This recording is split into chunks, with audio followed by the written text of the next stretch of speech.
Hey everybody, Jason Burmis here. And the story I'm about to tell you is not one story, but it's three stories now in rapid succession that further make me feel like I live in some kind of a bizarro universe in the upside down, if you will, and that New York may not be the state for me anymore. Believe me, there are aspects of upstate New York that I love. I know that a lot of you guys follow me on my walk and talks in a nice neighborhood with a great community.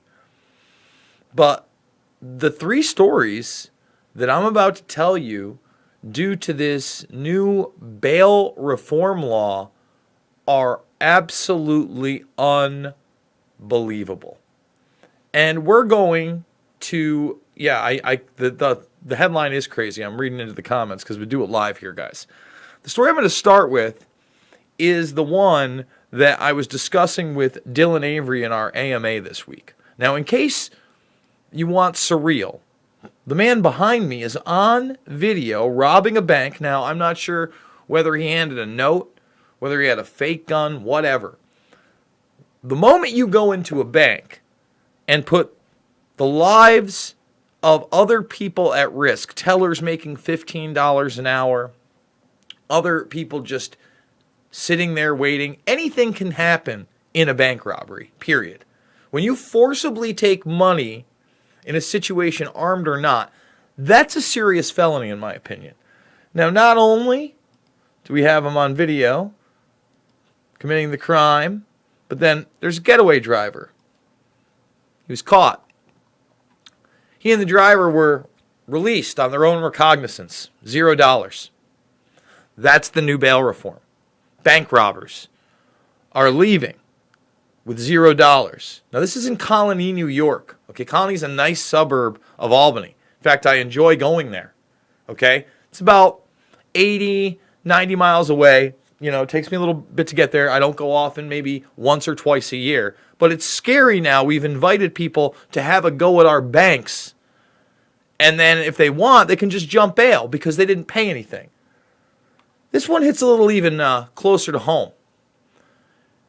Literally a few nights ago, actually when I was out on New Year's Eve, I was talking to one of the current managers over at the business I used to run, the Red Jug Pub, the bar. And he was telling me how coming down Lettuce Highway, he assumed it was not a survivor. He said it was a mess there.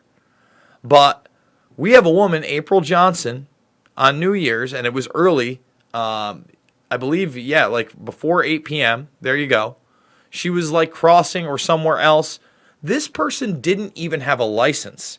Has multiple unrelated offenses.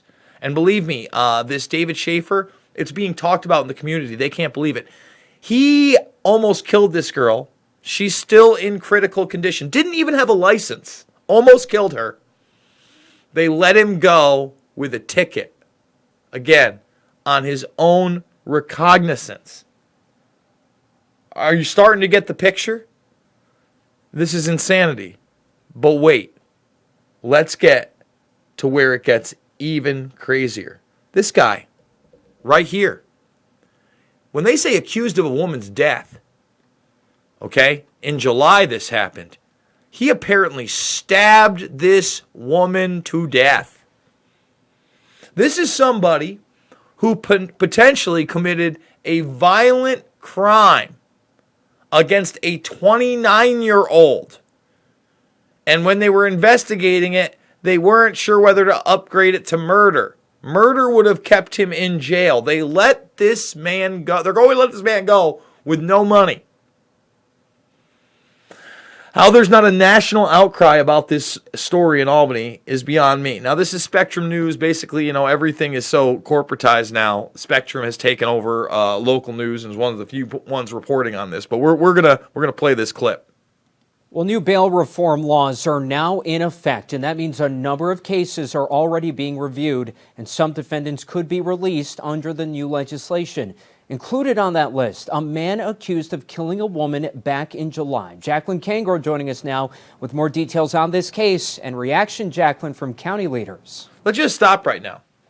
You notice how now we're retroactively going to let people go?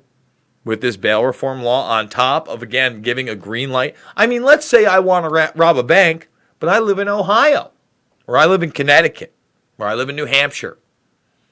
Maybe I just want to make it across those state lines. That way, if I get that money and get away, great. But if I do get caught, there's a chance they'll release me, and I can jump bail anyway after not paying anything. And again, when someone's committing an act like that, a bank robbery, all bets are off. But I mean, again, when you're accused of stabbing a woman to death, that's pretty serious. Yeah, that's exactly right, Solomon. The Albany County District Attorney's Office says that these bail review cases will be presented over the next several weeks. They include cases for people already charged with crimes like assault, burglary, and rape. Today, someone accused of causing the death of an Albany woman was released. And let's stop. You know what they left off of there? Child abuse. Okay? There's going to be so many predators. They're going to get caught and then released because of this law. I need to get out of it. This state has, I mean, I'm not one of those people that usually is like, oh, I can't believe. But with Cuomo's executive orders, with the way he had a chance to really make Albany and the suburbs this tech hub, and instead, forget about it. That's never the plan. He's gutted this state. And now, I mean, with this law, I mean, I'm in bizarro world. This is the new reality that we're all trying to cope with. Albany County District Attorney David Soares isn't hiding his displeasure. A day after criminal justice reforms went into effect, 52-year-old Paul Barbaratano was released from Albany County Jail. Barbaratano is charged with second-degree manslaughter, accused of strangling, stabbing, and causing the death of Nicole Jennings. You know, you thought you had an authoritarian with Cuomo with his little his vaccine executive order. Think about what's being done here in New York. Think about how this bail reform law, which is disguised as helping low-level criminals get back on their feet, is inviting high-level felons to come commit crimes in New York. It's wow. It's just wow. Anywhere in the country, any jurisdiction in the country, this is a case where an individual will be held pre-trial. Jennings' body was found in an Albany apartment last July. According to officials, Barbaratano has admitted to causing her death. That wasn't enough to keep him behind bars.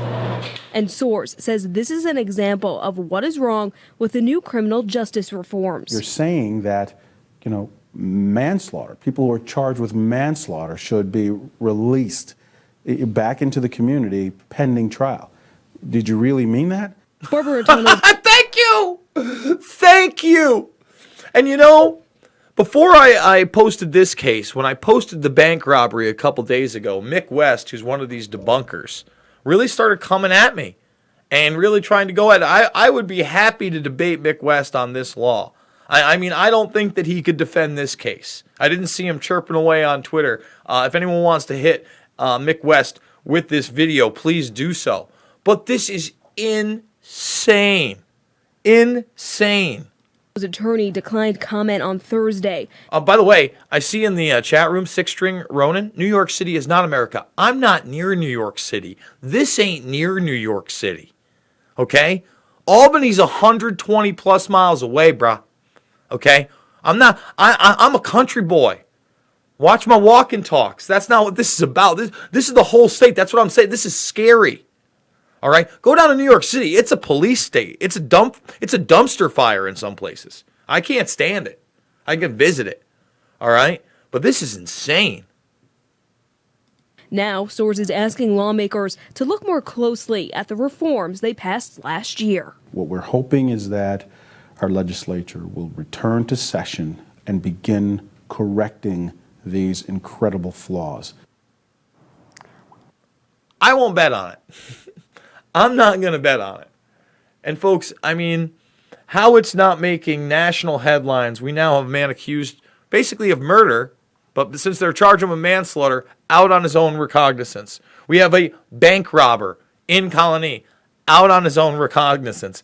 And we have a man who didn't have a license with multiple other offenses just around the corner from where I live, who ran down a woman who's right now in critical condition, who walked away with a ticket.